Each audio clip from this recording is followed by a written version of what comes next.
Good afternoon, everyone. Welcome to this very special broadcast from Career Services. Today, we are happy to kick off the 2025 school year with our Navigating Recruiting at Penn program. Oh my goodness. I'm Michael DeAngelis. I'm Senior Associate Director of Communications and Technology here at Career Services. I'm joined with an amazing group of my colleagues, starting with my co-host from the CS Radio podcast, Natty Leach. Hello, Natty.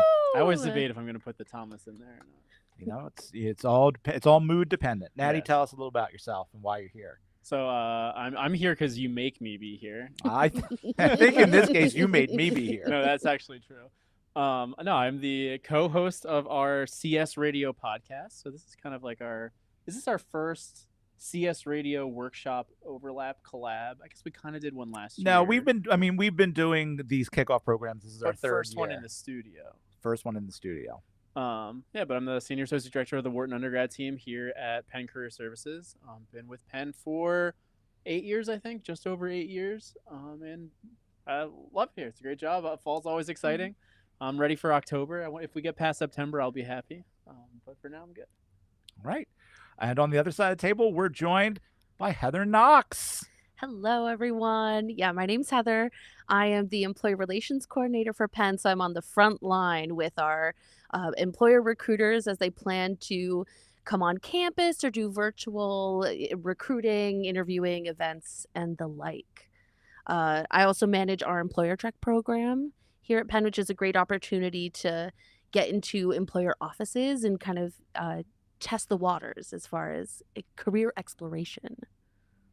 All right. Well, we look forward to hearing a lot more from you today, Heather. And last but certainly not least, it's our friend Laura Brosh. Welcome, Laura. Thanks so much for having me. I'm really excited to be here. My name is Laura. I'm an associate director that works with students in the College for Arts and Sciences. And I'm sure, like Heather, I do a bunch of really cool and interesting things, all of which have eluded me at this point, but excited today to talk to you guys a little bit about recruiting here at Penn. Couple of things we know about Laura. Favorite TV show, Caroline in the City. Favorite movie, Howard the Duck. Oh, wow. Yeah, interesting. Big Leah Thompson fan here. None of these things are true. Laura, for everyone watching around the globe, has never seen Back to the Future. And we're all a little shook over here. So just help us get through it. But we're not here to talk about Laura. I mean, a little bit. A little bit. But we're mostly here to talk about navigating recruiting at Penn. So, Heather, we put up in our story on Instagram over the weekend, we did ask for some questions in advance, and one big question came in. Ooh, okay. Heather, what is on-campus recruiting? Oh, man, if I had a nickel for every time someone asked me that, I'd have 2 nickels. No. On-campus recruiting, it's a super, super broad term that can mean a lot of different things. The way that I think about it mostly is when employers are looking to recruit specifically Penn students. And there's a couple of different categories of things that we can think about here. So that includes things like career fairs. That includes interviews, both on campus and virtual. We do events like info sessions, networking, coffee chats, all of that. So basically anything that has to do with like your career development, that's on campus recruiting. All right. A broad but specific answer. So it is definitely something that has evolved over the last few years in terms of what specifically it means. Yeah, absolutely. Well, for a while, we were trying to get away from the recruiting We word, were. but I don't know. I was always of two minds about it. Like, the reality is there's probably people here watching this video because we said navigating recruiting. And recruiting is a word that everybody wants to know more about. Totally. So I think to some extent we should lean into it. On the other hand, I think there are ways in which people imagine recruiting being something very different than it doesn't always play out the same way. Right. And historically, I think we had moved away from using on-campus recruiting to refer to this broad swath of things because that was more geared towards Wharton students. And that's not the case anymore. On-campus recruiting can be for any student of any major, including, our master's, postdoc, PhD students. So it's not just serving that niche sort of group of people. Yeah, exactly. So like Heather said, on-campus recruiting really encompasses almost all of our interactions with employers who are recruiting students from Penn. We do from time to time then have specific on-campus interviews where the employers are actually set up here in our office using some of our spaces for one-on-one interviews on campus. Yeah. But of course, they could also do virtual interviews. They could bring people to their own offices in Philadelphia or New York or Los Angeles, right? So it can happen anywhere. Totally. But so everything we're going to talk today is going to be about just embracing recruiting in a really holistic way, right? Totally. We know that you are students first right now. And so a lot of what on-campus recruiting is meant to do is to give you that extra support because you're navigating classes, you have a lot on your plate already. And so we've put together a lot of fantastic resources to get you that exposure to employers and the world of recruiting without feeling like, you're treading water. I was thinking at its best, recruiting is great because it means that there are employers who are like literally sometimes, very literally coming to campus to try to get you to work with them. Yeah, And absolutely. they're really excited about that. And that's awesome in so many ways because like you said, students are really busy. There are ways in which like that just eases the process. I think the downside is that not every employer does that or every type of employer that people are interested in do that exact kind of style. So I think one of my worries when we use recruiting is that it will turn off the people who want to work in the arts or work for a marketing firm, and those kinds of areas are so much less represented by employers who come to campus. Although there are some employers in those spaces who do come still. Yeah, 100%. I know. And they still participate in recruiting of some kind. Yeah. We've had the Walt Disney Corporation on campus. We've had Kraft Heinz. You'd be surprised at some of the names. Like I think, 2 years ago we had the Louis Vuitton company here on campus doing info sessions and different types of recruiting. So it really, you can hit almost any industry. But yes, typically, historically, right, the companies that do come on campus and they do the more formal, campus interviews, info session, networking sort of pipeline have been traditionally more of those, finance and consulting and even tech focused industries. But you're absolutely right, Natty, that one of the really cool benefits of that interviewing portion of recruiting, Penn recruiting, is that when employers come to campus or schedule an interview with us virtually, it is just for Penn students. Like you are competing against your peers. It's not a national search. So it's, it gives you a chance to really stand out and really shine in these employers' eyes. So while we're on the topic, I can see we've already got some questions in the chat. And Justin asks, what is the schedule for on-campus interviewing and how can I book one? So I think, Heather, this is a great segue to talk about how to use Handshake. Yeah, absolutely. Easiest way to sort of find these on-campus interviews is actually going to be through like the job posting portion of Handshake. So we are a Handshake school. For those of you who may not know, Handshake's like our job board. I'm sure, Michael, if you wanted to. I would say Handshake is our main platform, right? It is our virtual career center. And so, yes, getting access to Handshake means you have access to its complete job board, which is a vast network of employers, some exclusive to Penn and some part of the bigger Handshake network. So you can apply to jobs through it. You can also book your on-campus interviews through it, which Heather's going to talk us through. But it's also how you engage with us in terms of making appointments, finding our events, our career fairs. All of that's in Handshake. On Michael's tier list of career resources. It was in the S tier. It was S. Because it's our one-stop shop, right? So it's cheating. It does too much. Have a tiered list? Yeah. We did a whole career. We did a whole CS radio episode watch the pod about tiered rankings. Okay. That's why you're here, Laura. to learn. Yes. No, we're all to be here called to out. learn. I'm feeling a little singled out at this point. Do we want to show what it looks like for where the on-campus interviews are? I can pull it up. That. Let's do that. So for these Penn-specific interviews, you're going to want to go to the job section in Handshake. Is that going to be up here? Are we going to be able to see You're it? not going to be able to see it, I'm afraid. Oh, okay.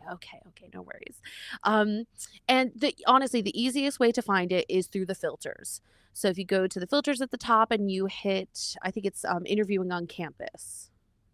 Let me see. This stuff always moves around on me. Yes. There it is. Where? Employer contacts. Interviewing on campus. Mm-hmm. Yeah, and if you click that, you'll be able to see all of the Penn only interviews. And these are all job postings. So once you hit that filter, you're going to want to apply to one of these job postings. The employers have a sort of schedule of how these work. So typically there will be an application open date, there will be an application close date. Yep. So Heather, just so you know what's up on screen, Okay. we're looking at Bellwether has their analyst for equity job open. It looks like it opened a month ago, and it's going to close on September 7th. Yeah, so you still have some time. And like the way you're talking through it, I like going this way because of all these filters, because then you can actually see, oh, I'm looking You can for refine it more. an Yep. internship specifically, or I really want something in a certain region or from a certain employer Or a certain industry. Yeah. Yeah.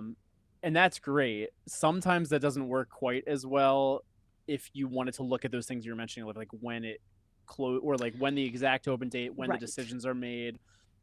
Those, I believe, if you click on your little profile image up here, are under My Meetings. Is that right? I think so. And then there's this on-campus On-campus tab, interviews yep. tab, and then you see it in a slightly different way. I mean, I don't think this is as quite user-friendly in terms of finding specific positions that you're looking Mhm. for. It looks like I just did a filter on internships. It looks like it's almost all full-time right now. Yeah, Although I'm sure there'll be more internship stuff for juniors and sophomores getting posted in the future. totally. But just as an example, let's just go to, here's the Alpha Sites one. And you can see that there has a specific applied start. This isn't the best example. Some of them have like the whole tree of dates. I'm going to just click in on a few of these and see. Here's one. So this is for GLC, New York City Investment Banking Analyst position. Mm-hmm. And it has an apply start, apply ends, the employer deadline. So basically when the employer needs to go in and make selections by. Yep. And then if you're chosen as a primary candidate, there's a specific date for when you can go into Handshake and select the time that you're going to meet with. Yeah, the and so employer. all of that timing stuff will be in this My Meetings section. So once once you've gotten the notification from Handshake that you've been marked as a primary or an alternate, you'd want to go in through this My Meetings view so that you can get the little Can schedule. you tell us a little more about being a primary versus an alternate? Yeah, absolutely. So it's something that not all employers do, I've noticed. Right. But yeah, a primary candidate just means they want to hear from you first. They will select some alternates, and really the big difference is just that the primary candidates get first choice of times. And then the alternates fill in at a slightly later date. I think we stagger it by like 3-ish days, 2-ish days. Yeah, here it's like 2-ish days. Yeah. I always just tell students, if you're chosen as a primary candidate, the biggest thing is just make sure that you look at the time period and sign up as soon as you can, so you Yep. have first chance. And same for if you're an alternate. Almost more important to check, because if there were any primaries that Mhm. didn't sign up, then there's only going to be a smaller amount of Yeah. things available. And do those signups always open at midnight? Yes, they do right now. I know it's a tough, I think a lot of our audience is awake. Fair enough. Laura's in yeah. bed by 8. There Oh, we yes, go, not another Laura. tab. All right, but But, I already have a job, so here we are. True. All right. Ooh. Yeah, the student deadlines, they're all set to open up at midnight. Great. It's good Yeah. to know. Yeah. Heather, do you want to talk a little bit about how we have someone from Alpha Sites actually joining us? Yes, we do. So we're trying a new series of student programs this year called Ace the Interview. We're going to be covering topics like coffee chats, behavioral versus technical interviews, writing the perfect thank you note. And so our first session on coffee chats and conversations that count is going to be September 4th at noon. And we have a recruiter from Alpha Sites coming to talk about, how to best prepare for coffee chats, things like that. And it's really convenient because they're doing coffee chats the following week here on campus, a Penn only coffee chat. So that'll be a really good time. Sign up on Handshake. Sign up on Handshake. I'm grabbing it now, and I'm going to drop it in the chat. So Oh, if fantastic. people are interested, Okay, they can wonderful. see it. While we're on the subject of coffee chats, this can be for anybody because you all engage with students in different ways. What's a piece of advice you can give about how students can best prepare themselves for a coffee chat or another networking, informational interview type interaction with an employer? Yeah. I mean, I think the easy one and the one we're probably all it's on the tip of our tongues is research. Do a little bit of research. That is going to set you up for success. You should know about the general overview of the company. Find something of interest, though. I think that has been super successful for students I've met with, worked with in the past, is find something that really connects to you. And maybe it's something that like is a little more broad, a little more general, something you can find easily. But if you can find a little nugget that connects to you and engage with your recruiter in that way, it really shows that you not only have gone above and beyond, but that you fit in. It's a good fit in the company. Right. I would say like beyond that too, we also want to think about how we choose to express that idea. So if we hear like one more thing about, well, the company culture, right, is great.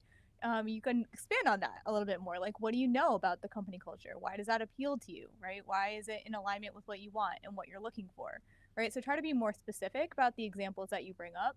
And I would also say have your own questions, right? Absolutely. So you certainly don't want to go in there and assume that someone else is going to guide the entire conversation. They might ask a few questions to get to know you, but then it's really up to you to keep everything engaged and make sure, you're talking about things that showcase your skills and you're asking really thoughtful and insightful questions. And maybe you've done a little bit of research on who's going to be chatting with you as well, so you can talk with them about their career path, and leave a lasting sort of impression on them. So be a creep. Well, pretty much, yeah. No, Be I a think so. weirdo. Yeah. Because Talk just a little bit, right? students are like, well, I don't want to come across as creepy. Like, I found this really specific thing. I was like, Yeah. well, more than as long as you're not saying it in a creepy way. Yeah, I wouldn't be like, oh, so Joe, I saw you were playing tennis on Friday. Like, maybe a little too much. I was watching. Yeah, but if you say, hey, I saw on your LinkedIn profile that you love tennis, me too. There we go. There's a connection. Yeah, easy. And then they'll remember, like, oh, Natty was the tennis guy.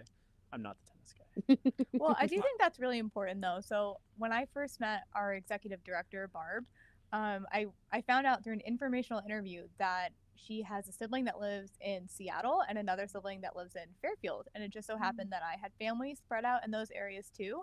And I'm pretty sure we spent the entire 30 minutes just talking about like traveling and places we'd been in those locations. And I think that's how I landed an interview, honestly, because, she seemed to think that I was an interesting person to get to know, and that, you can show the human side of you a little bit and how you might fit in with the organizational culture. So you really never know what's going to, keep employers or potential employers engaged with you. Yeah. I think most of the recruiting process is fighting against getting inside your own head. And if you can find a 100%. way to get out of it, then you're going to do great. And sometimes the way to get out of that is to find something that is just fun. And just talk about like, oh, you love to hike. I went to the Appalachian Trail the other day and loved doing blah, blah, blah. The other day, just yesterday. Yeah.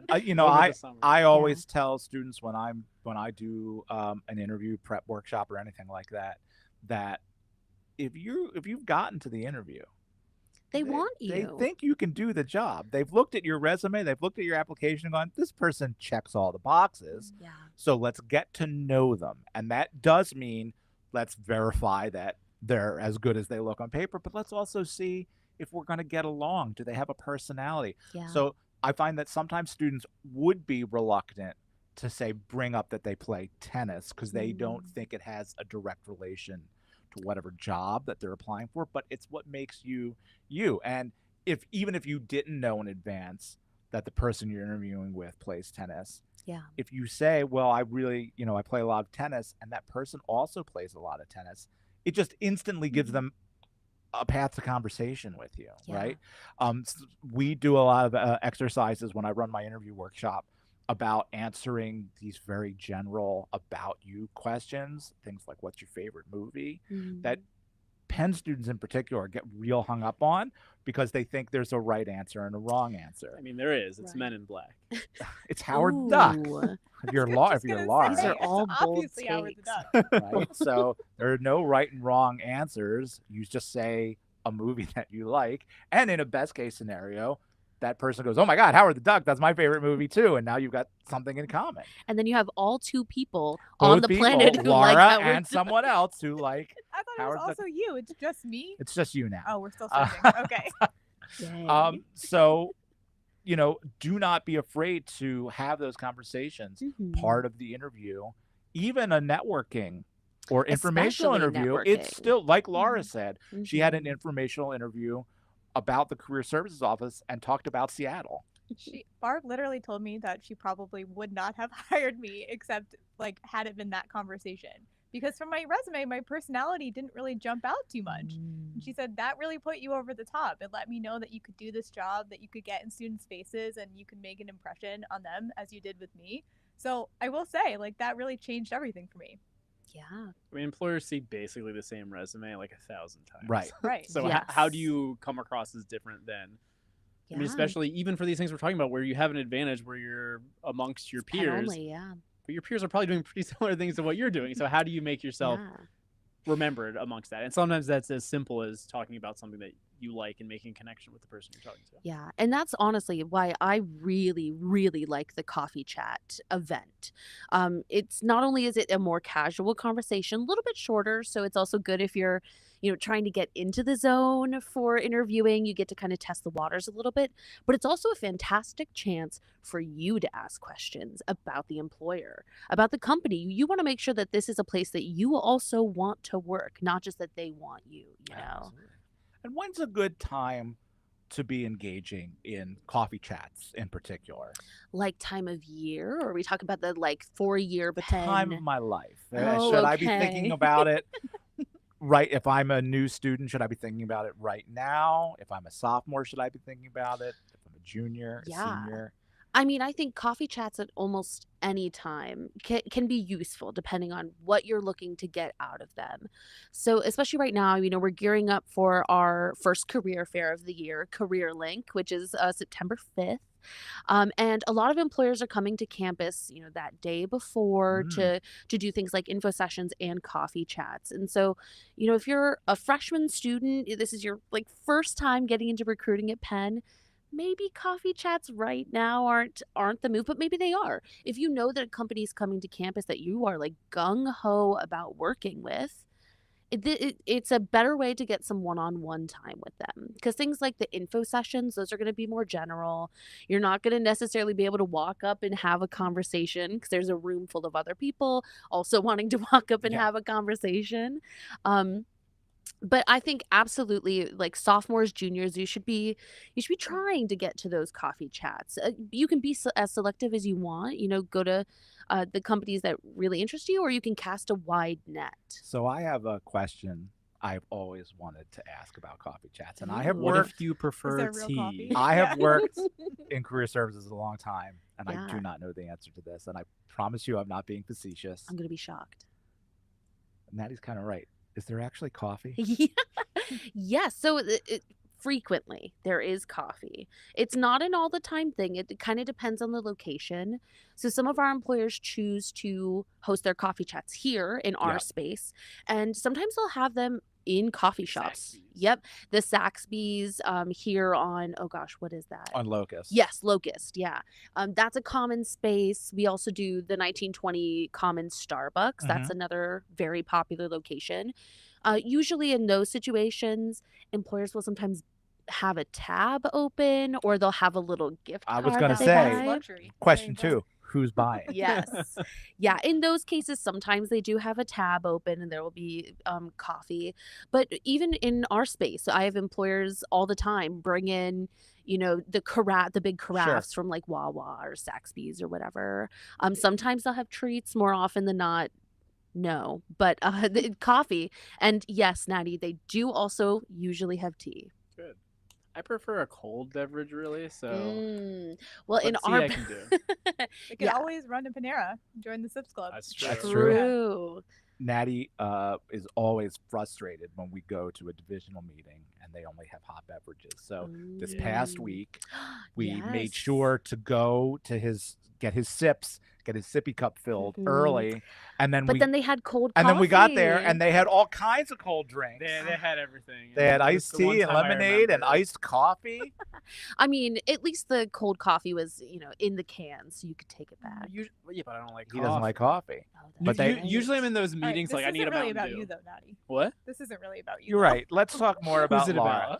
about? Laura, so Heather actually brought up our career fairs that are coming up. I know you're going to be heavily involved with the biosciences fair that's coming up this year. But let's just to get us started, tell us a little bit about what career fairs we have coming up and what people can generally expect from a career fair here at Penn, and then I can ask a few more follow-up questions.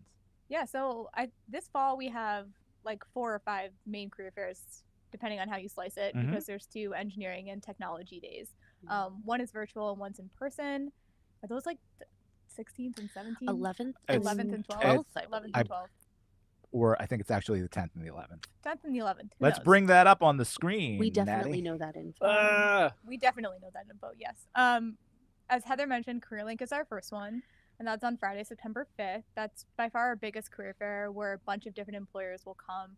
I think we're Sort nearing... of across industries. Yeah, cross industry. I think we're nearing almost 80 employers. It was 77 when I checked today. Oh, look at that. Yeah. You might want to send some our way. Biosciences. Ooh, can do. And then I just want to mention too, the night before that, for any student athletes listening, there is a career reception that night, and many of the employers that are attending CareerLink will also be at that reception. So you might have an opportunity to talk with them a few times or get your face in front of them a little bit more personally. Will there be coffee? There will be cheesesteak egg rolls. I know. Better than Oh, coffee. That is Can you better than imagine? coffee, Yeah, but- it's better than Does coffee. Dustin know? He knows now. No, he does No, not, yeah. Dustin, turn off the stream right now. Yeah, and then that Friday, of course, CareerLink. The following week is going to be the engineering and tech days. And then I think we have a little pause in there, right? And then we have the biosciences fair on Friday, September 26th, which I'm running this year with my 2 colleagues, Hannah Woo Smith woo. and Joseph.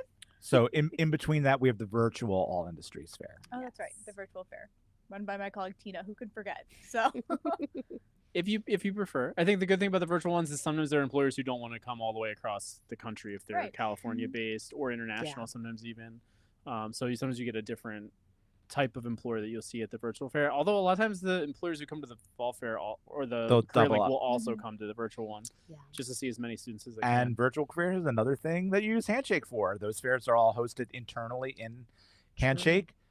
And one of the key difference is one's in person and one is virtual. But once you move past that, the key difference between a virtual fair and an in-person fair is a virtual fair, you can actually schedule the time to meet with the employer. So at an in-person fair, you go, we'll talk about how you make a plan about who you want to talk to, but it's all first come, first serve. You might have to wait in line to talk to a more popular employer. But at a virtual fair, in advance of the fair, you can look at the schedule and say, okay, I'm going to see Amazon at 10 o'clock, and I'm going to see Goldman Sachs at 10:15, and I'm going to go to a group presentation by Bellwether at 11, right? So you can plan your whole day out. It's really nice because you can take big breaks between things. You can schedule it to line up with your classes. So there's a real flexibility there, and all of it's done right inside Handshake. And for that virtual Totally. one, the registration for it opens on the 9th of September. So yeah, so Be be on the ready. lookout for that, because not just that you can do it, you should do it, right? If an employer is going to be expecting that Oh, students fill those spots, Absolutely. yeah. So definitely make sure you take advantage of like organizing your schedule and making sure you get in with the employers you want to talk to. And then finally, at the end of the semester, I think it's November 19th, we have a very specific, school-specific one. We have the Nursing Career Day for all of our nursing undergrads and grad students, and that's held over at the nursing school. Yeah. So, and then, of course, a whole other slate in the fall. We So, start over. yeah, Yeah. there's always a Never fair. ends. There's always a fair going on. So we talked a little bit about preparing for the fair. Laura, like, what is your advice about making a plan to go to these in-person career fairs? It can be quite overwhelming. It's usually 2 different rooms of employers, right? Because there's only so much space on campus. So we'll be for CareerLink, we would be in Hall of Flags and in Bodoc Lounge. Probably the same for the STEM fair. So how do you manage that? How do you make your plan? What's your advice to students navigating a career fair? Yeah, I mean, I think my basic advice to students is try to figure out if you fall into like one of 2 different buckets. Like the first one would be, I'm just exploring. Like maybe I'm a freshman, I'm new to campus, right? And I just want to see what they're like, and I want to see how other students interact with employers. And hopefully you've done some research ahead of time where you have some interests with employers that are there, and you can make sure that you're speaking with them and you have that plan in place ahead of time. Natty, I don't know if it's possible, but can you show them how they can find what employers are attending the fair? They go to the student employer page. I kind of did Yeah. that already when we were talking. okay. I was like multitasking without actually saying what I was doing. but I can show again a little A bit. slow-mo replay. Yeah. So you can always just go to the employers tab and Mhm. see a whole list. And just like before, you can filter on things here if you want to look at just people who are in construction. No, I was looking for management consulting because I know there'll be at least a few here. There's Accenture, Activate, Bain, a bunch of people in here, Cornerstone. So this is just a great way to kind of prep ahead of time. Mhm. And what is one set? Oh, this is for virtual. So sometimes for virtual fairs, it'll show then here multiple. They might do a group session and one-on-ones. For the in-person fairs, it's just saying one session for everybody because it's not function the same way. Yeah, so if you fall into that like first bucket where you're really just going to like explore and figure out what a career fair actually is and get comfortable with the space, there's not a lot of prep work involved except figuring out what employers you might want to talk to. You definitely want to bring a resume at the very least. It's not that you're like handing these out or it's like a requirement, right? But if you're feeling like you're connecting with an employer and they ask about it, you want to make sure that you have something like that handy, or a business card or something, right? Or ask them for a business card, but stay connected. I would add you should also have your resume up to date and uploaded to your Handshake profile, because employers will be able to access it there after the fair as well. Yeah, that's true. I was at a site visit to an employer office this summer, and one of the other school representatives that was there was telling about a student who brought a QR code of their resume, had like essentially cards they'd carry around, and when they finished a conversation, they're like, "Here, scan my QR code for my resume." I thought that was slick. That's actually really cool. Yeah. It like saves on their phone. Yeah, totally. And Dustin was showing us the QR code you can generate for your LinkedIn profile. Yes. Like that. People do that sometimes. Yeah, nice. Yeah, so like something, right, that you can use to stay connected with an employer if you talk to them. And then I would say for those of you out there that are listening that are like, I'm going to a career fair or engaging with employers because I have, a passion for working there. I want to get recruited by that firm. I want to be interviewed like by them, right? You should definitely go in having done an extensive amount of research with the employers that you're hoping to connect to. Be prepared to wait in line. And if you have like 60 to 90 seconds to talk with an employer, because there's 1,000 other students behind you, think about what you might want to say. What's your elevator pitch and what are they going to remember about you? Yeah. So what's a great way to handle that? It can be very busy. You feel like I don't have all the time in the world here. I want to make the best use of my time and the recruiter's time. So what do I do? How do I make the most of that time? What's a good opening line? What's a good hook? What's a good way to maximize my time with a recruiter at a career fair? Well, I would say the first thing that might work is a handshake, right? Like you don't want to be like overly assertive or weird about it, right? But you want to introduce yourself in a way that they're going to remember. Like, "Hi, I'm Laura. It's really nice to meet you. Thank you so much for coming to the fair." And then you want to tell them a little bit about you, right? And why you're interested in working for that particular employer. Or maybe it's a certain like job function or job posting that they have that really like sparked your attention or ignited a passion in you. And you want to practice that a few times, not so it just sounds rehearsed, right? But so you feel comfortable with it, because in that setting, you're going to be surrounded by tons of other students that might be in earshot of what you're saying, right? Come to career services and, chat through what an elevator pitch might sound like for you. We can give you ideas about what to say for specific employers, right? If that's something that brings you a lot of anxiety. These are not settings that I thrive in for sure, but I find that if I prepare a little bit, I feel better about tackling them. Yeah. I always think present, past, future. Present, I'm Natty, Senior Associate Director of the Wharton undergrad team. Past, I previously interned at the Trans-Siberian Orchestra doing music management. Future, I'd love to work for you at Sony Music Publishing because of that experience moving forward. Well, I don't know. I made up something completely random on the spot. But so I think that kind of structure can help in how you're thinking about how you want to present yourself. And then you kind of keep it, not too long, but you still find a way to connect with that individual person, especially for that future facing portion at the end. And that eases in really nicely into them being able to actually to interact with you in some sort of way. Cause that's where you can put the ball in their court as opposed to just being like, "Hi, I'm here." Hi, this is my resume. Yeah. Gives them a chance to throw their pitch at you too, because that's what a lot of this is. The other component I think that's really important about career fairs is that this is a chance for employers to also sort of get to know you. Yep. It's a brand building opportunity for them. Not every employer that comes to a career fair is like looking to hire right that day. Sometimes it is just coming back to campus, especially for those internship roles. They may be coming on campus in the spring, but they're going to be at the fall career fair because they still sort of want laying the to groundwork. be there. Yeah. So if this is my first time at a career fair, I got two big questions. What am I wearing? And what am I bringing with me? Oh, man. Okay, well, I'm going to let Heather start because I know she has a really big opinion about dress code. Are we getting into our hot takes already? Do it. Okay. All right, Heather, what's your take? My hot take is that we should retire the suit jacket. Retire it. Get it out of here. The planet's warming up. I do not have time. I do not have the patience to be wearing a suit jacket as I'm riding my bike to Houston Hall or the like. I think you can still put effort into your appearance. You can still show that you care about the position, about the company. It does not need a suit jacket. I mean, I will say I've never worn a suit jacket in my life, but I've also never been interested in going for jobs that may See, that's the thing, right? Well, I'm like 100% unsure because in some ways I agree with you. In other ways, if that's the norm and the expectation of who you're talking to, probably just put the jacket on. Yeah. So, but I think it's changed. I think we're talking about career fairs, Yes. right? We're talking about the career fairs on our campus that we host, right? Yes. And I have seen 2 decades worth of these things, and I've seen it change, right? We used to absolutely tell everybody Suit business up. casual, suit which up for meant sure. Yeah. which meant suit up. Right. Yeah. Whereas that would be there with her lint roller.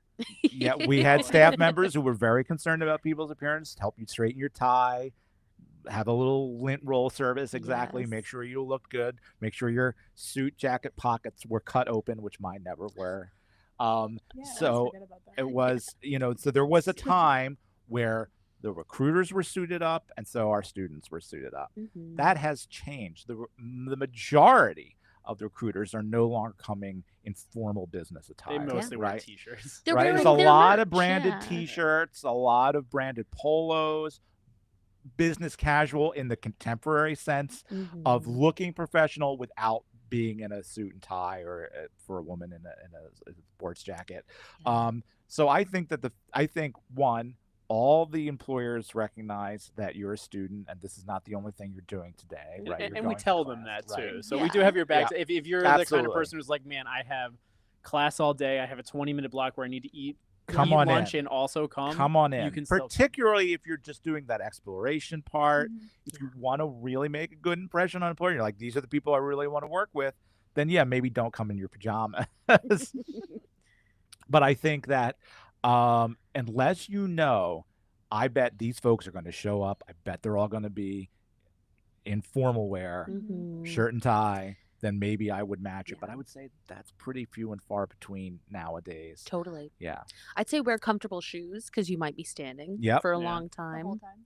Yeah. However, I will say if you are a sharp dresser, now's the time to stand up. Oh, yeah. Don't not that, right? Very so that's true. Your thing. Yeah, when my husband interviewed for this job, he wore a full suit. Literally a full suit.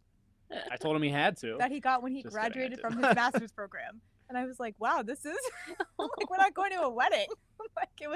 But he looked great. It was a lot, but he is a sharp dresser. So if that's how you feel comfortable. My first day of work. Totally fine. I wore a tie. Yeah, you see? I've never seen you wear a tie. It's alarming. I used to, when I started, when I was the coordinator for the graduate team, I wore a shirt and tie every day. And it was not that it was expected, but I recognized that because I was pretty much fresh out of college, that I was working with clientele that were older than me. And so I felt I needed to have a certain professional look to engage with them properly. Yeah. But I was definitely like, until John Touton started working full time, and then he would put on a tie, and then we were like the two guys with ties in the office. Yeah. But then over time, as I got more comfortable in my job, I let that go. And I remember I briefly switched offices, and I wore a shirt and tie on my first day of my new job in the other office, and was explicitly told, don't ever Don't don't ever ever do do that. that again. Ooh. But that Like is- a Jerry Garcia tie or something like that. No, there was a It nice was tie. They were Donald just like that's not, we Wasn't Walt don't. Disney themed? It was not. It Scrooge was- McDuck. It was no, it was not. It was just a solid color tie. I'm sure. Maybe it had some stripes. I would say like currently the highest is probably finance is the one that Yeah. people wear. But Sure. like the finance uniform that you see for interviewing now, and I've seen like droves of both recruiters and students going to the same event wearing the exact same thing Yep. of like dark blue blazer, It is white always button blue. down, Yeah. no tie, Yes, no tie. and then usually like matching pants, but sometimes khakis. Yeah. Mm-hmm. And then once you're working in finance, then you get the Patagonia vest, and Yeah. you never look back. Never looked Yeah, back. for women, it's definitely more of that, like a blouse and just nice slacks or a Yep. skirt. Yeah. Yep. But I think, Michael, that's a really great point, though. It's sometimes that professional wear can feel like you get a boost Absolutely. of confidence. It might help to put you into that like right mindset for engaging with employers. There's a guy who was so well dressed at the last fair. He had like I think a matching hat. Even it's just he looks sharp. Like a fedora? Ooh, It wasn't a fedora. Do you know what I'm talking about? He looked so good, Nice. and I'm remembering it right Yeah, now. There you go. You might And stand probably out. the employers he Impression. talked to remembered it later. Like, man, that guy looked good. yeah. So I think like there is some room there. Obviously, sometimes it might be a risk if you feel like you're going too bold. If you're wearing your Scrooge McDuck tie like Michael. First of all, ladies and gentlemen, I don't have a Scrooge McDuck tie. I have a shirt that has the Oh. entire McDuck family all over it, Oh, but I do sorry. not have a tie. When Our will the mistake. slander end? We were close. It was in the right realm. Yeah, so I think the answer we're coming down to is be comfortable. So if you're at your most comfortable, dress to the nines. Great. I mean, Do it. probably don't come in a tuxedo. I think that might be a step too far. Maybe. But if you want to dress sharp, business formal, do it. Mhm. Otherwise, come and be comfortable and be yourself. Yeah. As far as things to bring to a career fair, your student ID. Absolutely. Bring your pen card. Pen Bring card. It's easy that for pen check you in. card. Yeah, you'll get a name tag there. Print a little name tag You for just have you. to tap once though, guys. And then Don't the name leave tag will come. it there. This is some inside baseball Let's- of us being like, Yes. Let's do some role play. We're prepping. okay, I'm ready. Oh. Hi, Okay. welcome to the career fair. Do you have your pen card? Oh, I do. Just tap it for me. I skipped. You're Laura great. in the Thank line. you. Where's my That's name it. tag? And then the name tag will come. Here's your name tag. Oh, thanks. And wear your name tag, folks. I see a lot of people take the name tag and like Stick it in a pocket. yeah, like why would we give you a Mhm. name tag if you're gonna put it in your pocket? Like wear your name tag so people know Yeah. your name. The beautiful thing about the name tag is obviously people get to know who you are, but also you can go to the other room and just show us, hey, I got a name Yep. tag. So we know Skip you already the checked line. in. Skip the It's line. like your admission ticket. Move ahead. Mhm. Yeah. Otherwise, Laura's going to go, excuse me. Did I you check will. in? Yeah, Did she you will. check I in? will, because She the will. numbers matter. All right, the I- numbers th- matter. I- people. I'm not besmirching you. I'm defending you. And it doesn't Love it. take long, Smart. so just check in quick, get your name tag, and then you're good to go. Yeah. All right. Anything else about career fairs? You can come, leave, and then come back. Right. Yeah. So, That's like, also important. Yeah. Yeah. I mean, I think people all the time are like, "Can I come back later?" And I'm like, "Yeah." like, Yeah, the we'll be time here is till yours. 3 o'clock, The 4 fairs o'clock. are like yeah. 3 or 4 hours Yeah. depending on the fair, so there's Yeah. plenty of time. So organize your time wisely. Totally. Only other thing I can think of is sometimes employers will have sign up sheets for things like coffee chats and info Mhm. sessions there. So might be good to bring something, I mean, everyone has their phone on them to scan in that handshake, but maybe something to take notes with, or I don't know. They leave kind of early too, so don't come with the last like 2 minutes because they'll probably be packing up if they Yeah. haven't already packed up. Yeah. So just be mindful of that. Although it is a big window that you can leave and come back in. Mhm. Yeah, for sure. So well, those are going to get started real soon. So we're looking forward to seeing you starting on September 5th. And then on September the 8th, on Monday, September the 8th, we've Oh, got a real treat. Our friends at Handshake tasty treat. Oh, yeah. are A- bringing, a tasty everyone is looking at me with horror in their eyes because they forgot what I was going to say. I remembered. And now Um, we're so excited. They are bringing Tuned the Mr. Softy truck to campus. Woo. So your favorite soft serve ice cream, we're going to be set up on 37th and Spruce, sort of across the street from the quad, over by the trolley stop. We'll see exactly where it gets parked, but that's the general area that we're aiming for.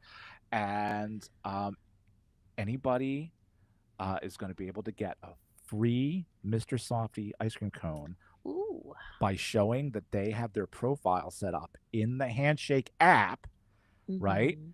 They'll also be eligible for a free year of Google Gemini Premium, which is the premium AI service from Google.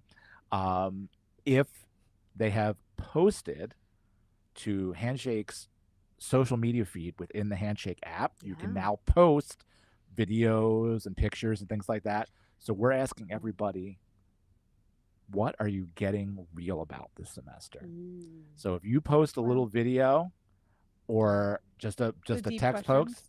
post, then that ice cream and that free year of Google Gemini, that's going to be all yours. It's Dustin. Beautiful. So we will be set I up went to the there. feed. Yep, we just posted some new videos today. But That we was will. 4 hours ago. Yeah. Look at us. Yes, look Michael's at us. like, I do in fact work This here. is what I do. Laura's in here. Oh no, really? Yeah, Yes. it's the pre-health team asked whole thing. folks for Oh, their yeah. interview tips. Devastating. Okay. So forgot about Dustin's that. there and Laura's there. We'll talk about where else you can find career services social media. But in the meantime, Yeah. get your Handshake app ready to go. I mean, this is great for the fairs too, because you'll be able to use the app to navigate the fairs, see who's there, look at a map of the event.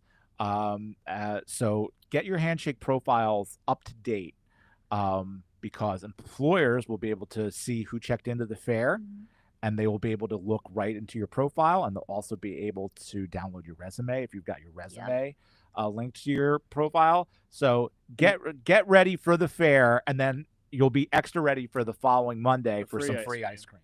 Yeah. And AI. Robot ice cream. Sure. Robot ice cream. Ooh. Sure. They got the robots making the ice cream. Real now? ice cream, Ideally. artificial intelligence. Also, if It's a you marketing forget to campaign. ask a recruiter for their contact information when you're at the fair, and Handshake, you can go and it'll all, start a Mhm. conversation with the recruiter as long as you checked into that fair's table. You know, they have the little QR codes that we give them. Yes. Yeah. So if you see a little QR code sitting on an employer's table at the fair, just scan it quickly, and then when you go to Handshake later, you can say, Here's "Hey, who Heather, I with." met you at the career fair. I was really excited to talk about blah blah blah. Yeah. Thanks again." And that could be your little thank you note that you send. It's like stay top of mind. We've got all the tools. Now, Michael, for new students, do they have to do anything to? How do they get into their Handshake? They are there. They are there as of yesterday or Monday, or I think we've all lost track of days and Is it times. Tuesday? Yeah. So incoming students, new students, so freshmen, new master's students, new doctoral students, transfer students, they should all now have Handshake accounts if they're in a program that's served by our office, right? So we serve the vast majority of the campus, then with a little asterisk about folks who have other avenues of career support, right? So if you are an MBA, you have your own career services office. If you're in the law school and you're getting a JD, you have your own career services office. But if you're getting an ML at the law school, we're your office. Vet school has its own office. Med school for MDs has its own office, but we serve the master's and doctoral PhD students from the med school. So there's a little bit of a flow chart, but in general, if you're an undergrad in an on-campus program, we serve you. If you're an online program, we do not serve you, but you still have a Handshake account. Yes. You're able to look at Absolutely. jobs. See any of the You're able to look at events. jobs. You're able to go to the virtual career fairs. You're able to go to virtual career events, right? Just Yeah. not the on-campus stuff. So you just go to upenn.joinhandshake.com and you sign in with your Penn key, right? So your Penn key is, you're going to be using this to get into everything around Penn, your email, your Canvas sites, and Handshake. So log in using your Penn key and your Penn key password. And the first time you log on, particularly as a new student, it's going to ask you some questions about where you are right now, not geographically, but like in your career journey, about the industries you're interested in, the majors you're interested in, actually geographic location as a work preference. Yeah. Those are all things that you can set as preferences or for right now. And of course, you can alter them at any time. But Handshake, like any other sort of suggestive service, Netflix or Amazon, learns your profile and learns your preferences and generates a feed of job and events and social media posts that are curated to those interests.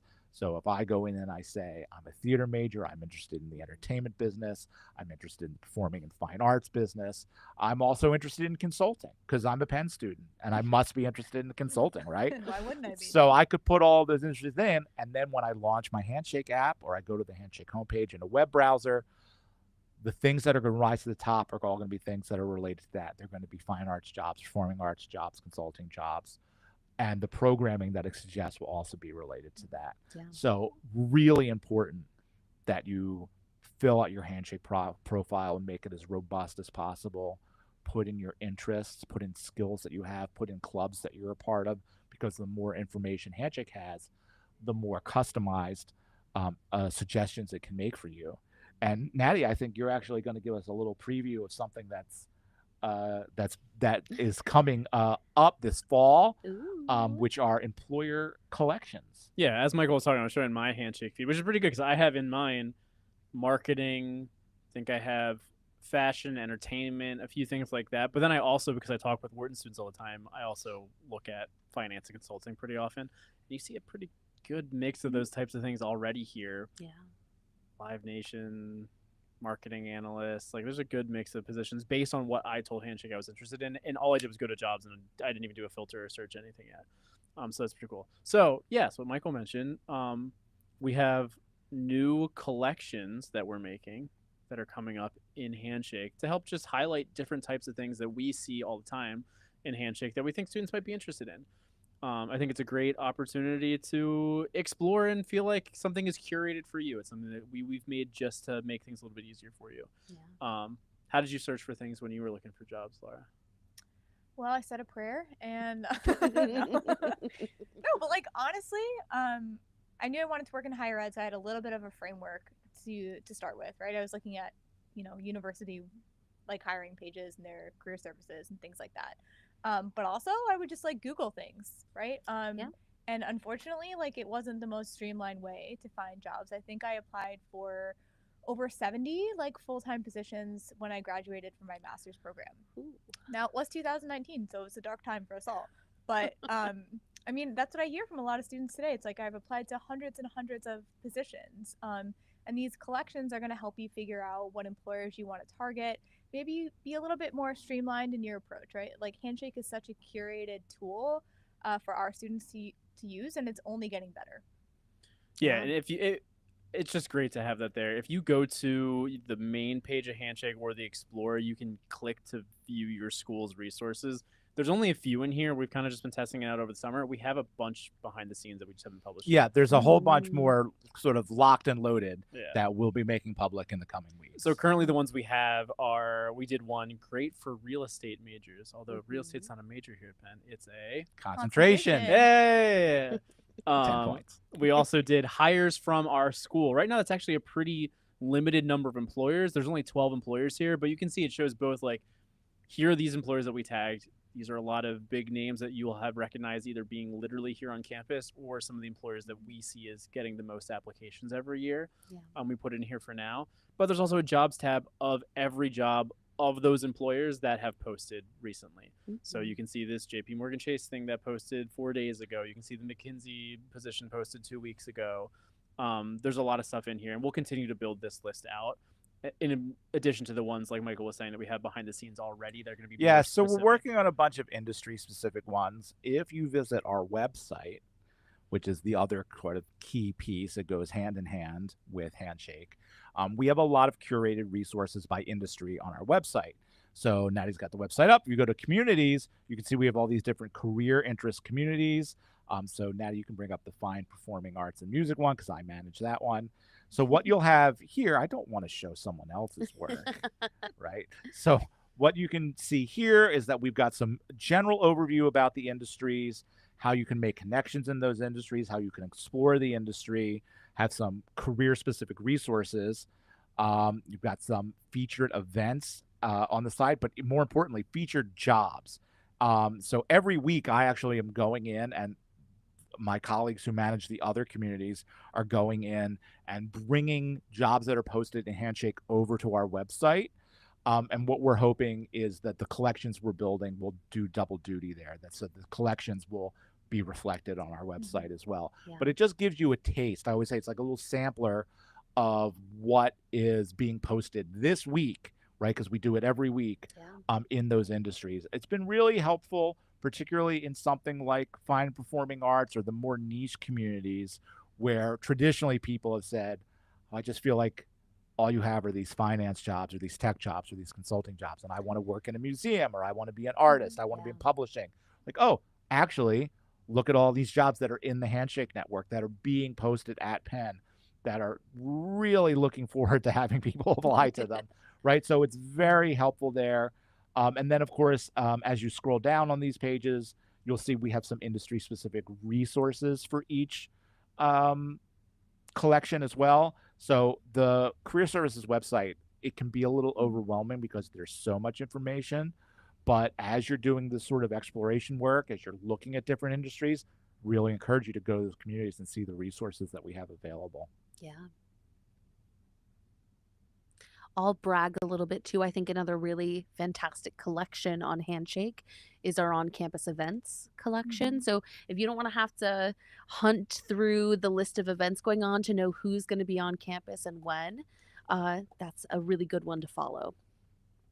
And when you go to events in Handshake, it'll give you those specific ones here. So there's like, you could say Career Center employer events hosted by employers specifically. So these are usually broader, sometimes multiple schools are Right. invited. These could be for just us, or they could be for anybody who has a Handshake account. And I can see there's already a mix of some on here that I think are Penn specific and not. Like here's this in-person one for Goldman Sachs that is probably here on campus. Now, there's another great little secret to that too. If you search, if you go to the filters and type in Penn only, we are tagging Penn only events. That's fantastic. As a label filter? There it is. Yep. Penn only. Yeah, so you can see who's coming. Yeah. We are doing those, I believe, for virtual events as well. So great. If you want to know who's here for Penn students, that's another great tool. Great. A lot of times you can tell just because it'll show you the number of students going. Yeah. So a lot of times, if it's under 100, it's probably just for Penn. Although sometimes we get some smaller employers. Sometimes we get bigger ones too, though. True. Like of multiple hundreds of Penn students who go to one employer. Very true. But when you see one that's like 2,000 students attending, then it's probably a conglomeration you don't think that's a of other Penn? schools. You don't think every undergraduate I student? don't think they all fit into no matter how much we encourage them. Yeah. Dang. Well, I hope that's for the ACE the interview series. We can get 2,000 We're looking at students. 2,000. Yeah.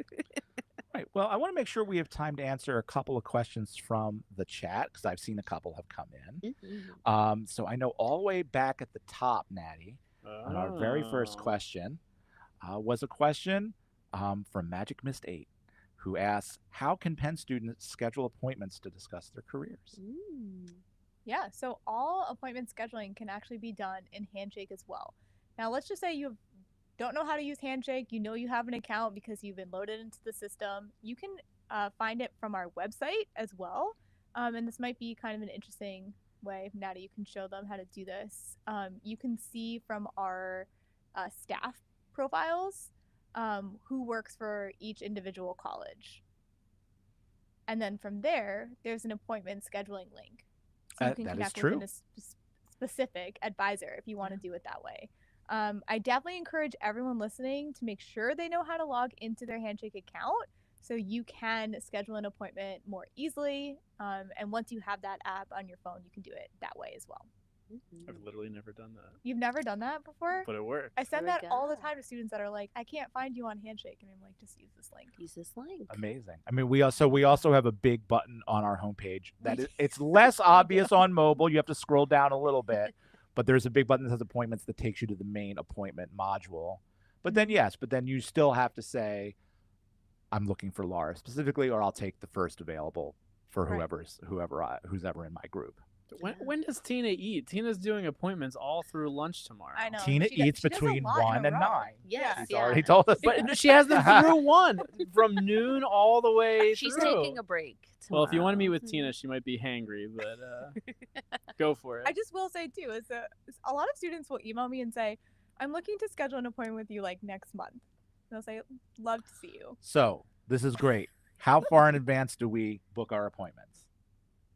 Depending on where you start counting, it's usually like 2-ish weeks in Yes. advance. But if it's like on the Monday, we usually open up the following Exactly. week. Right. So You just got to be good about checking back in. Because they will fill up. So we do not open appointments more than 2 weeks in advance Yeah. for students, right? Yeah. So Right, because if we open them all up right now, the whole semester would book up, but then come October, would people and would then forget. no start. one Yeah. would Like, show up. yeah. So yeah. So It- 2 weeks in advance. If it looks like there's no appointments, Check back on Monday there will morning. always be more. Monday morning, yeah.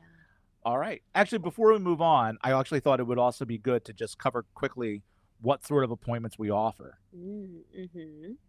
Yeah, so we offer a lot of different things. Some of the most popular ones are resume reviews, cover letter reviews.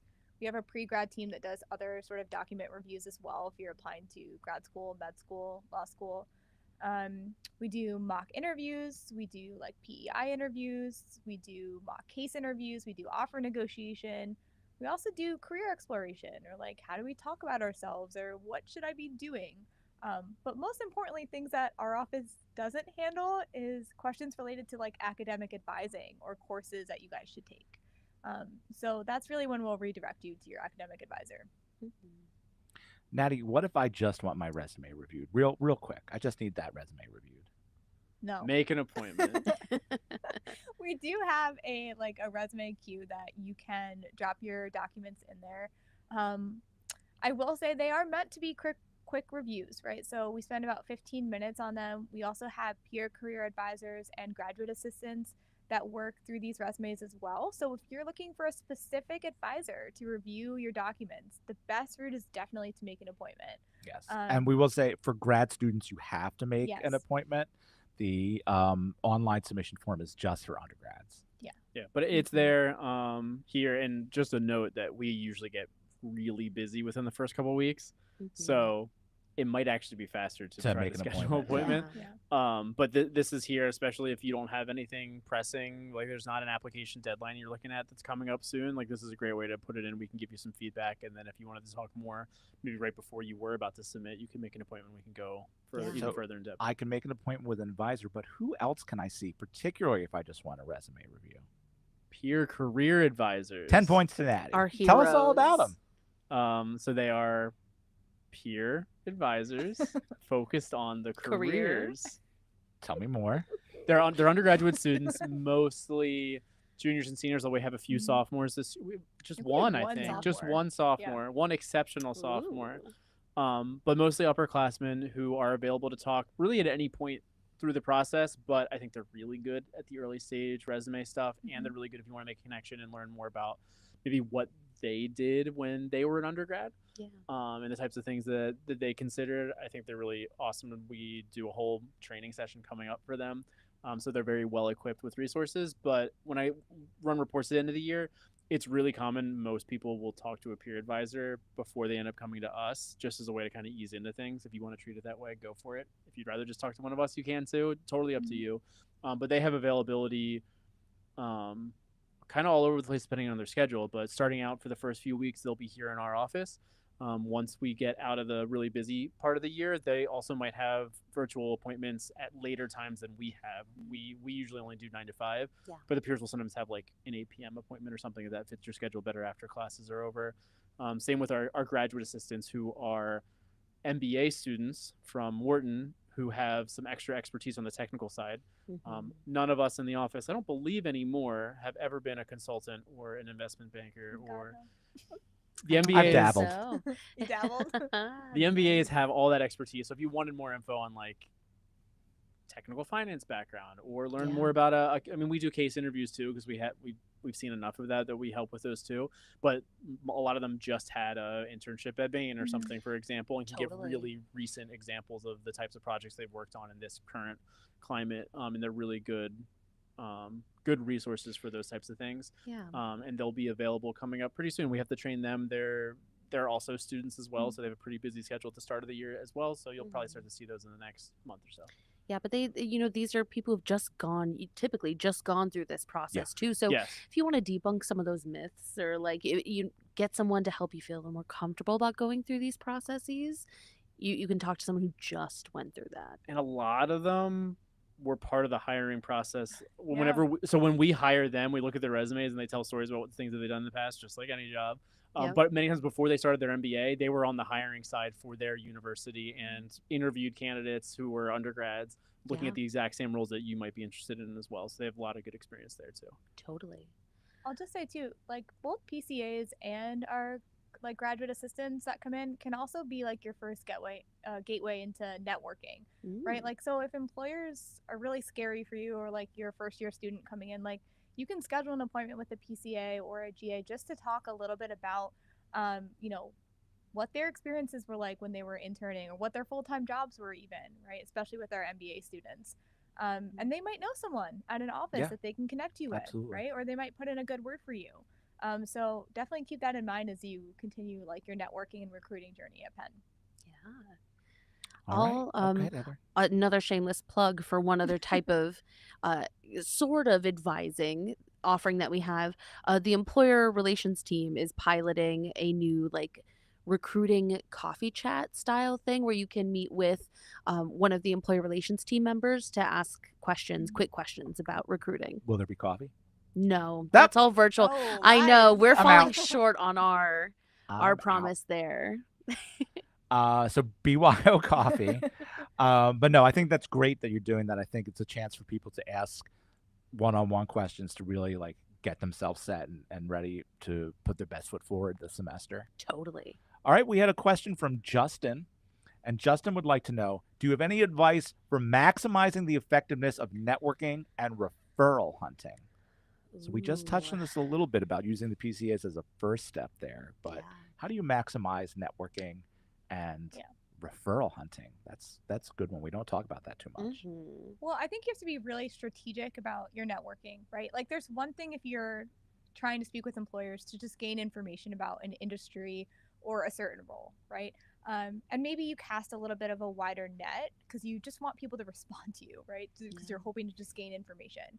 But let's say you stumble across a job, and this is majority of the cases that I see, like students come in and they say, I need this like consulting internship at McKinsey, or I need this like social media data position at XYZ at Spotify, right? And how do I find someone at that place, right? So we have a bunch of different networking platforms that we can teach our students how to use, right, to find and source contacts. We highly recommend that you start by seeing if you can track down like a Penn alum, so it's more of like a warm handoff, and we can show you resources of how to use that as well. But I really want to focus here, it's quality, not quantity, right? Mhm. So a lot of people Mhm. say, well, if the firm is huge, if it's like JP Morgan, then should I reach out to like 50 50 people, yeah. people? Mm. No, maybe you start with like 3, right? And you want to be strategic again. Like you're not reaching out to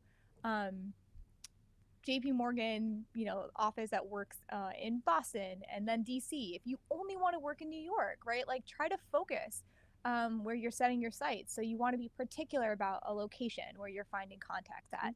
You want to be personal in your approach. And most importantly, you want to track, right, when you're sending these emails, when you're following up. And if you're lucky enough to get an interaction, right, you're taking notes about how that conversation went. So you continue to make these connections more meaningful and deeper as time goes on.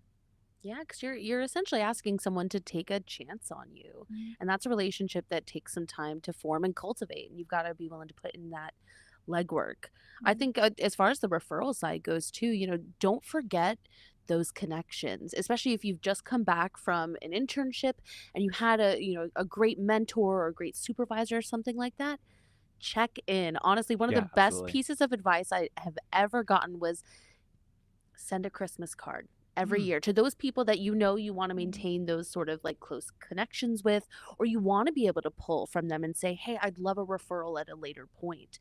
You know, I still send Christmas cards to some of my like first job referees. Referees. Supervisors. Yes, Zebras? totally.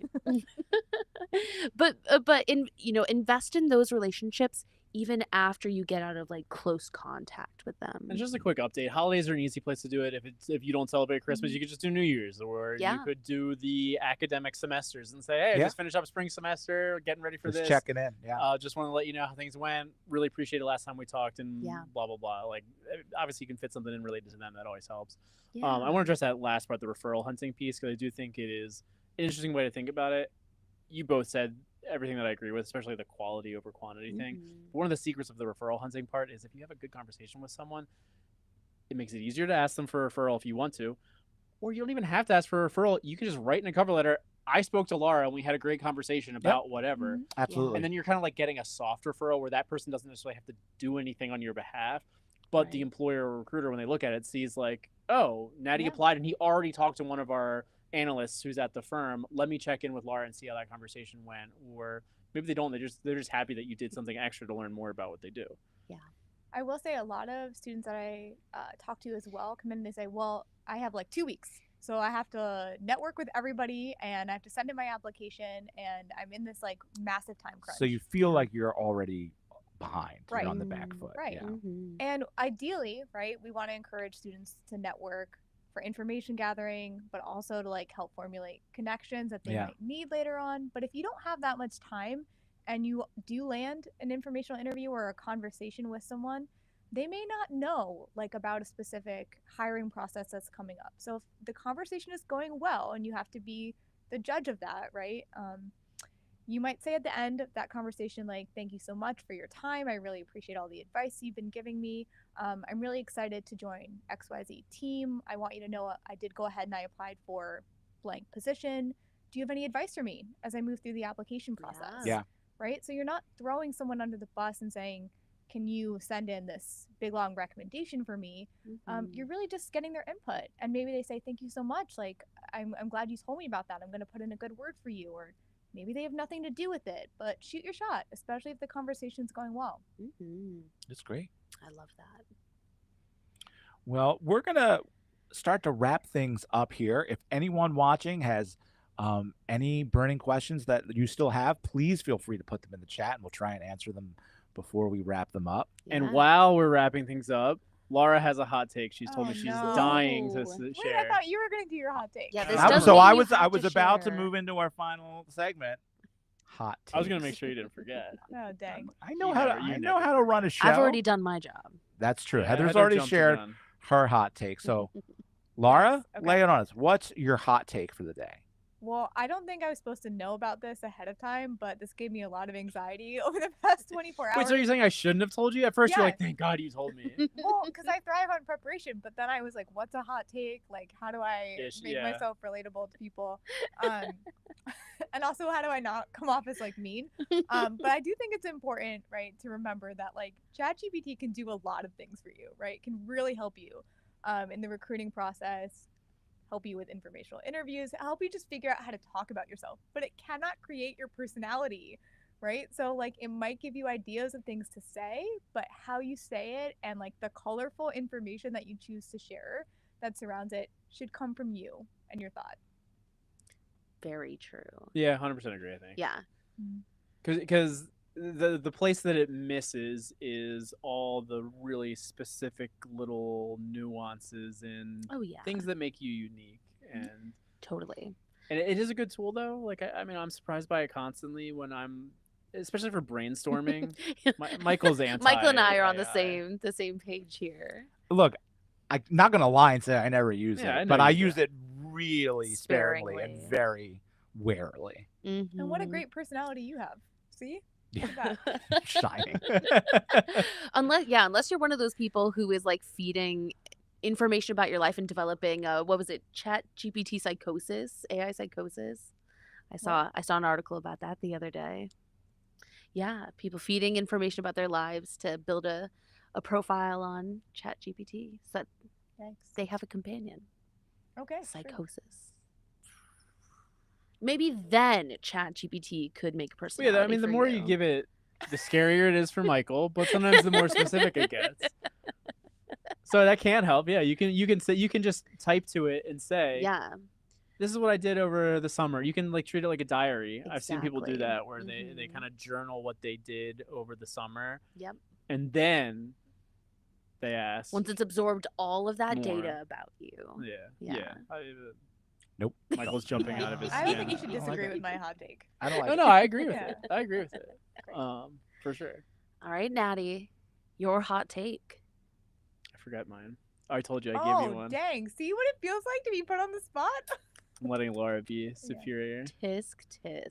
No, the one that I stole from a colleague in Wharton that I was talking to was, your first job should be your worst job. I really liked that phrasing.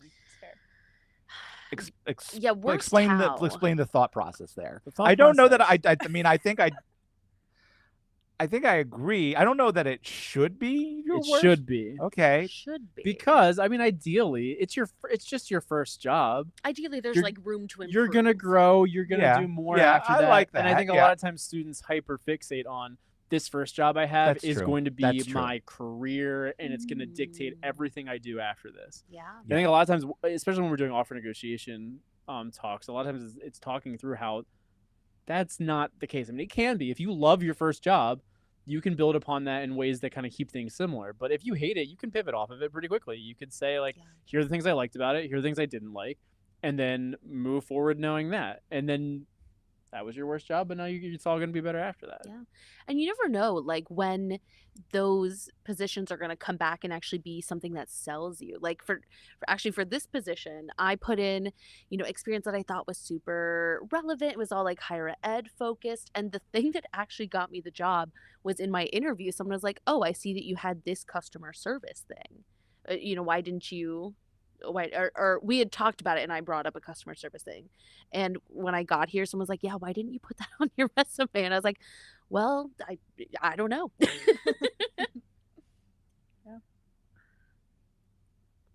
There's always room that you could go to a terrible company later and it's awful or something. But I think if you're going through the process correctly, Sure, that's always a possibility. it's always It's- a I mean- There's always a possibility. chance things But could if you're get doing it worse. correctly. Exactly. If you're thinking about it the right way, Yeah. So You're growing. I You're growing. do agree. I mean, so like my growth mindset. it wasn't my first job ever, but my first job out of college, Yeah. though I have a certain affection for that time in my life, it was not a great job. It was sort of a crazy place to work. Luckily, I had one of my very close friends also got hired, so we were hired together. That was very Nice. helpful. And our boss was a tremendous guy, and he was a great mentor. And one of the things he really tried to drive home to both of us is, this is not what either of you should be doing.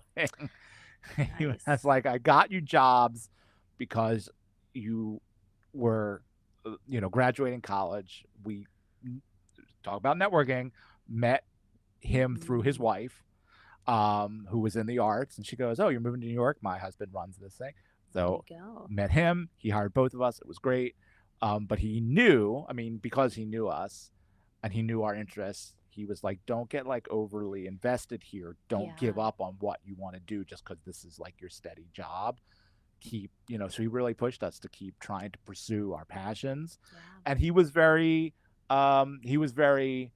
open about the different paths his life had taken, and he was very proud that he was in charge of this big business. But he's like, but it's not where I thought I was going to end up, and like, here's all the different crazy things that happened to me and coincidences and opportunities I took advantage of, or curveballs that got thrown my way that I ended up here. So that was like, I always think about that job taught me so much.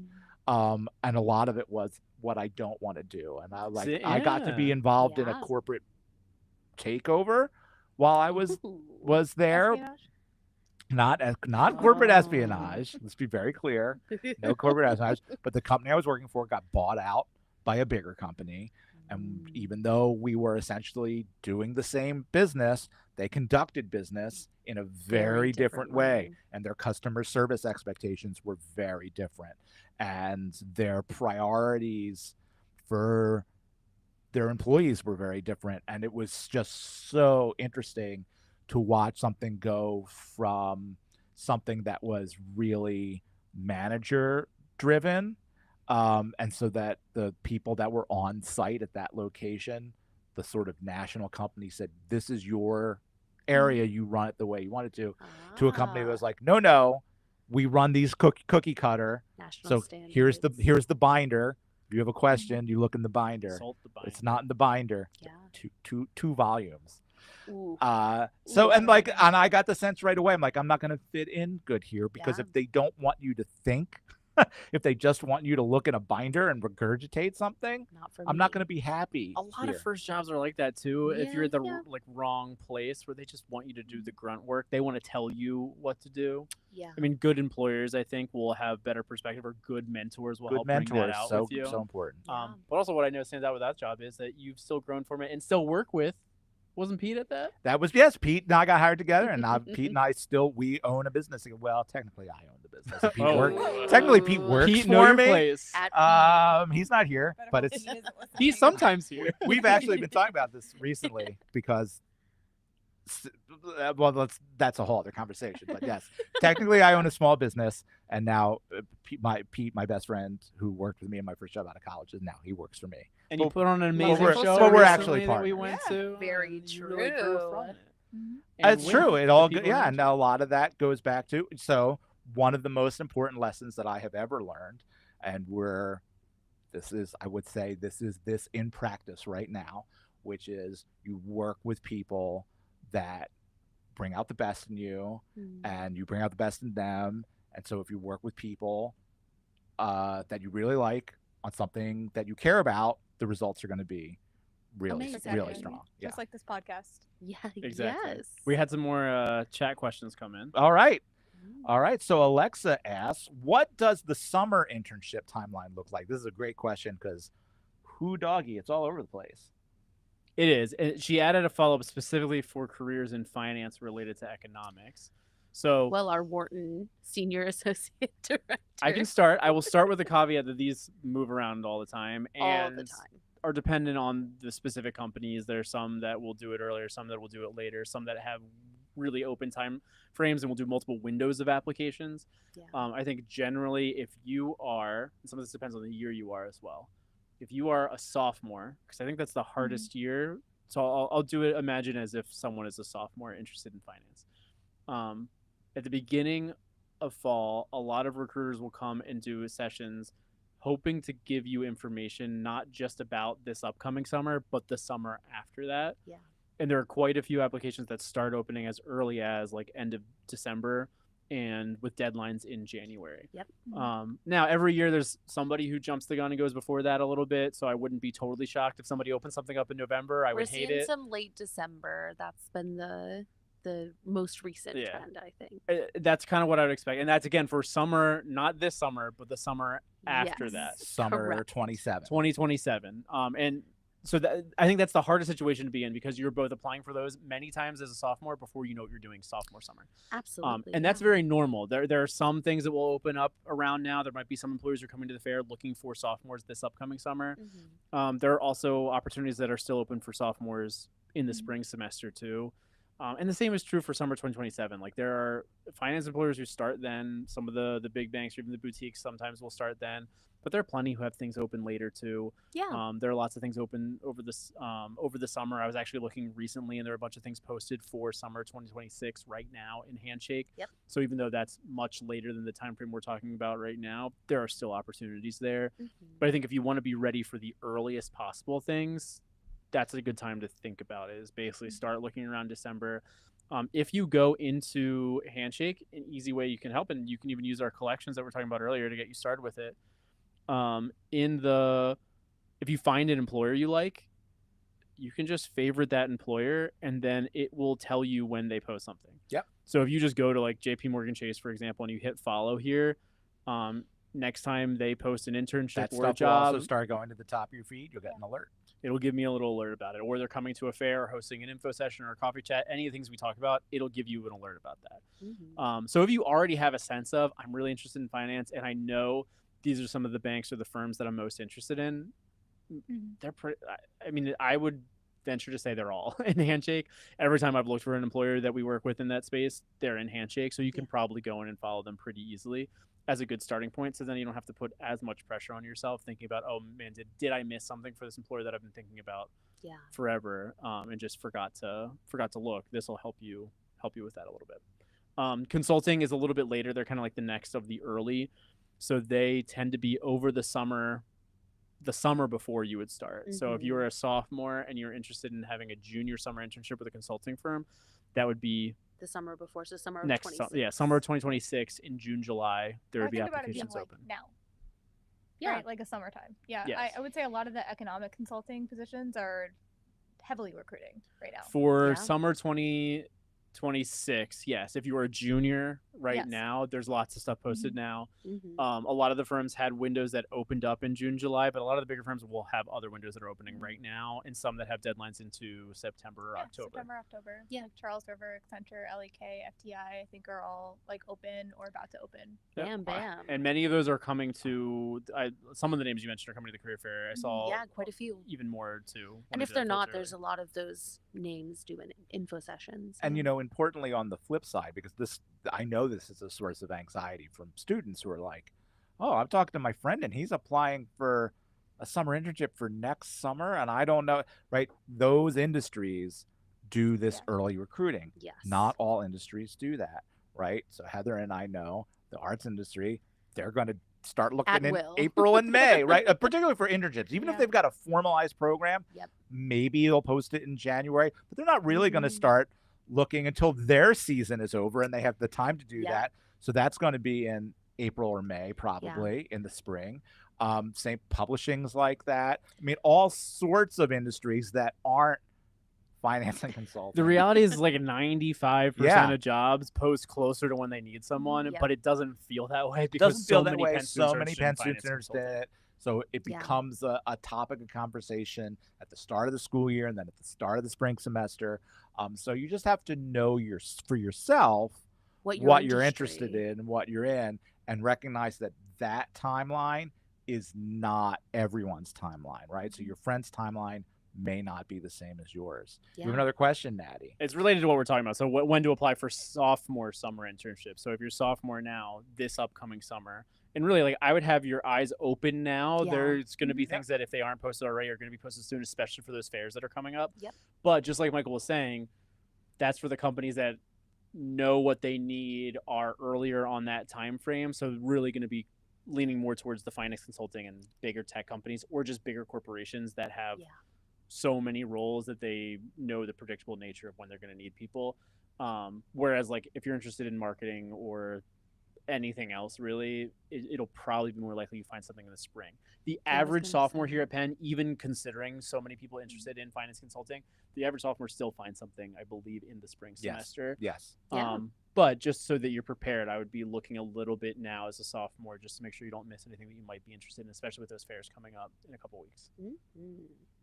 Fantastic. All right, well, Laura, the last question is for you specifically. It says in the chat, it's for me. In the chat, and it says, Caroline City ended on a cliffhanger. Oh, had there been another season, do you think that Caroline would have run off with Richard after she interrupted her at the altar? You know what? I do, because I think that her and Richard were meant for each other, and I appreciate the question. Thank you so much for asking. You know, they're really, if you think about soulmates and you think about, you know, what that might mean to you, I picture Caroline and Richard. I think that's such a beautiful answer. Yeah. What is this show? They've been yapping about this show since before we started. It's a made-up show. For I have no idea. It's a real show. It's a real show. We did look it up. I'm gonna have strong opinions. I only vaguely remembered it, but I definitely spent some time on Wikipedia before we went live, so I could have some. I should have some jokes at the ready.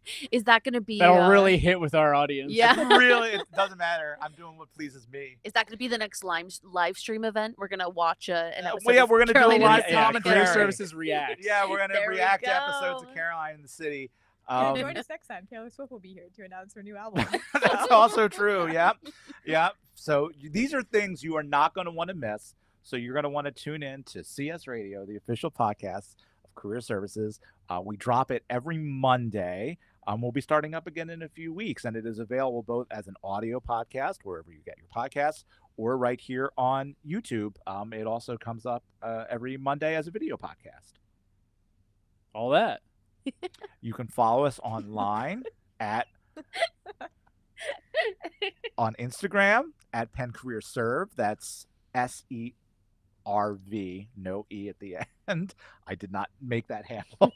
So on Instagram at Penn Career Serve, also on Facebook. You can tell your mom and dad and your grandparents to follow us on Facebook at Penn Career Serve, and on YouTube at Penn Career Services, the full name. Yeah. We post constantly. Everyone here is real invested in making sure that we've got a lot of different content to share on a lot of different topics. And so we're going to be posting daily starting again this week. Really looking forward to that. And like I said, that stuff then also now shows up in your Handshake feed. So it's another great reason to have the Handshake app, to have your profile all set up, because you'll be seeing, not to mention the ice cream on Monday, September the 8th. Yes. But that Handshake feed will have content from us.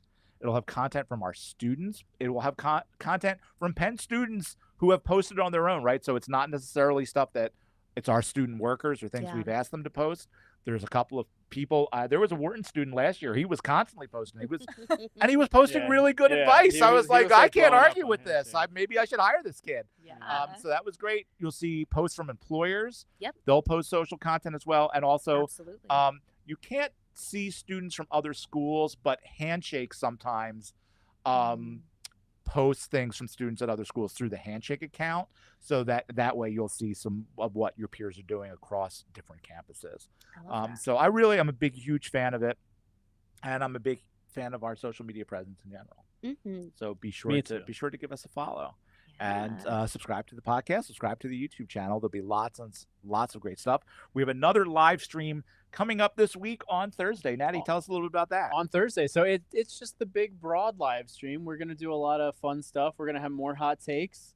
We're going to talk about getting started with our office and some of our favorite and best resources here at Career Services. I don't know if we're going to do a full re-ranking of the tier system. We already have that set, but it's going to be related, adjacent to the tier rankings. But we'll talk about a lot. I think we made one mistake and accidentally scheduled that over a mandatory NSO session for no. first year. So if you're a first year watching this, you can watch the recording of that. As soon as we're done, it'll go up onto YouTube. And so apologies there, but anyone else for It'll be upperclassmen, there. come by and hang out. What could you possibly doing Thursday afternoon? Moving in? No. Skip it. Well, thanks everybody. Thanks Laura. Thanks Heather. Thanks Natty. Was it? Yeah. Okay. We really appreciate it. Thanks everybody in the audience. Thanks for the great questions. We're looking forward to a really great school year. And please join us again on Thursday afternoon. So oh man, I've lost track here at the end. Join us on Thursday when we do some deep dives into some bigger topics. So really, thank you for joining us, and we'll see you again real soon. Have a great day, everybody. Thanks.